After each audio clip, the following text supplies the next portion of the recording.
नमस्कार। मैं संतोष सिंह। देखिए, एक चुनाव किस तरीके से बीजेपी जैसी पार्टी को बैकफुट पर ला दी है, और सिर्फ बैकफुट पर ही नहीं ला दी है, 2000 से अधिक नेता, कार्यकर्ता, 150 से अधिक विधायक, मंत्री, सबको मैदान में उतारने के बावजूद भी जब समा नहीं बंधा, तो फिर नौटंकी पार्टी को भी सड़क पर उतारना पड़ा। मनोज तिवारी और पवन सिंह भी कल उतरे मैदान में समा बांधने के लिए। तालियां तो जरूर बजी, लेकिन वो ताली वोट में परिणत होगा, उसको लेकर अभी भी बीजेपी के लोग सशंकित हैं। इसलिए आज तीसरी बार राष्ट्रीय अध्यक्ष नितिन नवीन फिर पटना पहुंचे। 2 बार आ चुके हैं, तीसरी बार आए हैं, 2 दिन रहेंगे।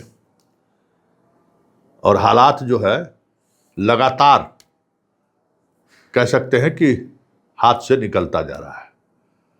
अब बीजेपी की राह सिर्फ और सिर्फ आरजेडी के नेताओं पर निर्भर रह गया है। आरजेडी अगर सड़क पर उतर गई और अपने पुराने 40,000 में से 20,000 वोट भी ले आए, तो शायद बीजेपी चुनाव जीत जाए। वैसे आज की तारीख में अगर वोट हुई तो कम से कम 20,000 वोट से बीजेपी चुनाव हारेगी। माहौल ऐसा ही है।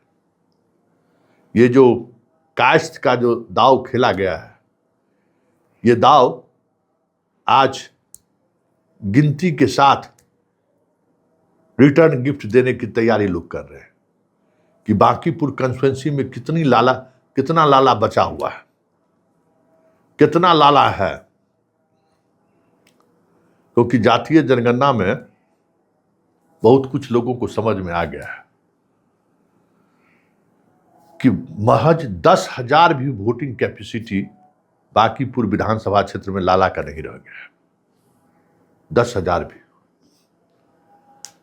नितिन नवीन चुनाव जीतते थे बीजेपी की वजह से, उनके पिताजी चुनाव जीते लालू विरोध की वजह से।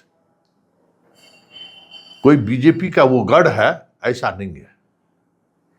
3 दिनों का मेरा जो ऑब्जर्वेशन है यही है कि बांकीपुर से बहुत सारे मजबूत किला बीजेपी के बिहार के अन्य कॉन्स्टिट्यूएंसी का है। यहां हिंदू मुसलमान कोई फैक्टर नहीं है। सवर्ण बीजेपी से मुख मोड़ चुकी है। कहीं दूर दूर तक जितने नेताओं को सड़क पर उतारने की कोशिश हुई है, वो बैकफायर किया है। और इसी की वजह से भरत तिवारी के परिवार को न्याय का दिलासा दिलाया गया है। कल की मुलाकात, आज के अखबार में खबर, और दोनों अधिकारी को हटाए जाने की खबर के साथ अखबार में बढ़िया से खबर, सब देख रहे हैं ना कितना बढ़िया से खबर छपाया है। कोशिश है कि किसी तरीके से ब्राह्मण मतदाताओं को खींचा जा सके। मनोज तिवारी आए तो सम्राट को यह कहकर आए कि भाई बहुत गुस्से में है ब्राह्मण समाज, देख लो, वोट चाहिए तो तुमको भरत तिवारी को लेकर कुछ न कुछ तुम्हें करना होगा।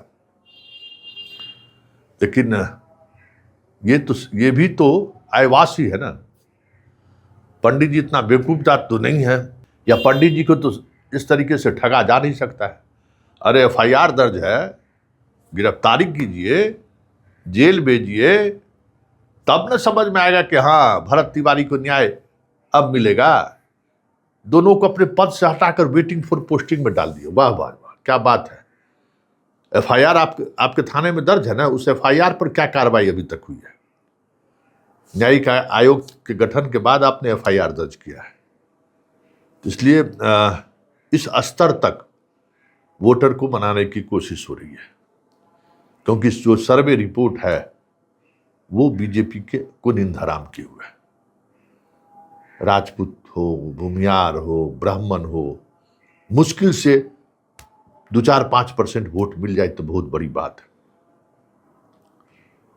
इसी तरीके से अन्य जाति के जो लोग हैं उनकी स्थिति भी यही है। राजद भले चुनावी मैदान में दिख रहा है और दिखने की कोशिश भी कर रहा है। राजद को छोड़ दें तो भाकपा माले सहित तमाम पार्टियां लगभग प्रशांत किशोर को मदद करते हुए दिख रही हैं। लगभग हम कह रहे हैं, उसके नेता दिखे चाहे नहीं दिखे, पार्टी के समर्थक कार्यकर्ता प्रशांत के साथ। प्रशांत का चुनाव जिस तरीके से बीजेपी के लिए सबसे महत्व का चुनाव है, क्योंकि राष्ट्रीय अध्यक्ष के इस्तीफा देने के बाद चुनाव हो रहा है और ऐसे कॉन्स्टिट्यूंसी में चुनाव हो रहा है जहां हाल के वर्षों में, दशक में बीजेपी कभी चुनाव नहीं हारी है। तो बीजेपी के लिए जितना प्रतिष्ठा का विषय है वैसे ही उतना ही प्रतिष्ठा का विषय बांकीपुर की जनता ने भी बना लिया है कि तुम कुत्ता बिलाई किसी को टिकट दे दोगे तो हम उसको माला नहीं पहनाएंगे। हालात यह है कि पार्टी का कार्यकर्ता को छोड़ दीजिए तो एक चूहा बिल्ली भी बीजेपी के साथ खड़ी नहीं है उस कंस्टिट्यूंसी के इलाके में। यही वजह है कि प्रशांत भारी पड़ रहे हैं। लड़ाई बीजेपी बनाम बांकीपुर की जनता के बीच है। प्रशांत तो सिर्फ एक चेहरा है। आप बात करिए, आपको यही समझ में आएगा कि प्रशांत बस एक चेहरा है। लड़ाई बांकीपुर की जनता और बीजेपी की है बीच। बांकीपुर जनता का प्रण है इसको हराने से एनडीए सरकार के सेहत पर कोई प्रभाव पड़ने वाला नहीं है। लेकिन बीजेपी का जो अहंकार है, बीजेपी का जो मर्जी है कि हम कुछ भी कर सकते हैं, उस पर चोट जरूरी है। तब देखना यह है कि कौन जीतता है, जनता जीतती है या फिर बीजेपी जीतता है।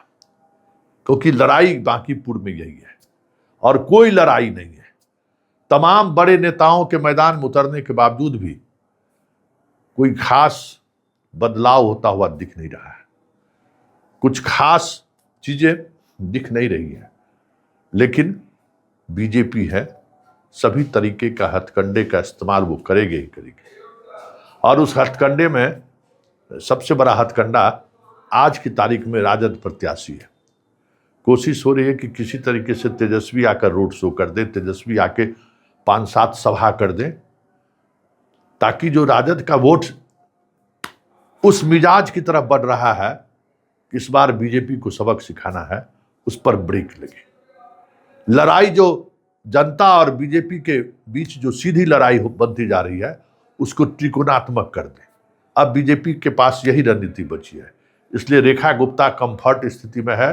रेखा गुप्ता को सभी तरह का मदद मिल रहा है और अब चुनाव के दिन क्या होता है ये देखना दिलचस्प होगा, क्योंकि जनता और बीजेपी आमने सामने है।